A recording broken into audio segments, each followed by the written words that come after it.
আলাইকুম। এখানে কি ঘুরতে আসছেন? এদিকে ঘুরতে আসলাম বিকেলবেলা। দেখতে। হ্যাঁ। তো চতুর্পাশে দেখলাম শিয়াল ঘুরতেছে, শিয়াল লাগতেছে, আপনার কি ভয় হচ্ছে না? না, আসলে শিয়ালের ডাকটা একটা ব্যতিক্রম ডাক, এটা প্রায় সময় শুনতে পাওয়া যায় না।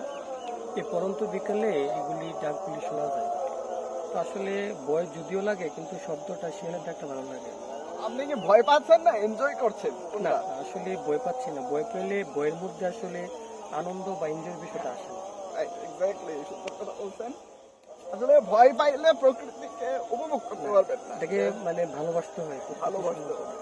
তো আমরা হয়তো দেখতে পাচ্ছি ওইদিকে ওই যে শিয়াল হাঁটতেছে, হুম। তো এটা কিন্তু খুব ভয়ঙ্কর একটা দৃশ্য। সবাই কিন্তু পারে না, সাহস করতে পারে না। তো আপনি সাহস করে আসছেন একা একা, দেখে বিষয়টা খুব ভালো লাগছে। আমাদের গ্রাম এনজয় করতেছেন। তো আপনার কি মনে হয় আমাদের গ্রামে দূর দূর দূরান্ত থেকে মানুষ যদি আসে কিছু দেখতে পাবে কিনা? কি কি দেখতে পাবে? আসলে প্রথমত অনেক গ্রামে আছে, কিন্তু এরকম একটা বিল বা চক যেটাকে বলে এরকম খুব কমই পাওয়া যায়। বিশেষ করে আপনাদের গ্রামে মানে চকের যে রাস্তা এবং এই পাশে যে শস্য শ্যামল যে দৃশ্য, এগুলি আসলে মনোমুগ্ধ করে। আর বিশেষ করে এই পরন্ত বিকালে যেটা কিনা মনকে মুগ্ধ করে। হ্যাঁ, রাইট।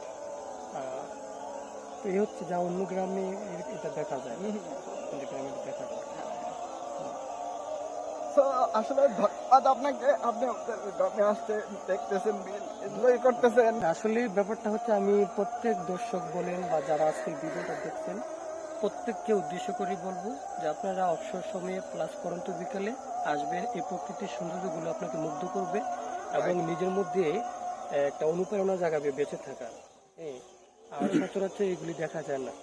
তো আপনারা এই যেগুলোতে আসলে মনকে আনন্দ দিতে পারবেন আর প্রকৃতির মাঝে হারিয়ে যেতে পারবেন। আপনার সাথে কথা বলে খুবই ভালো লাগলো।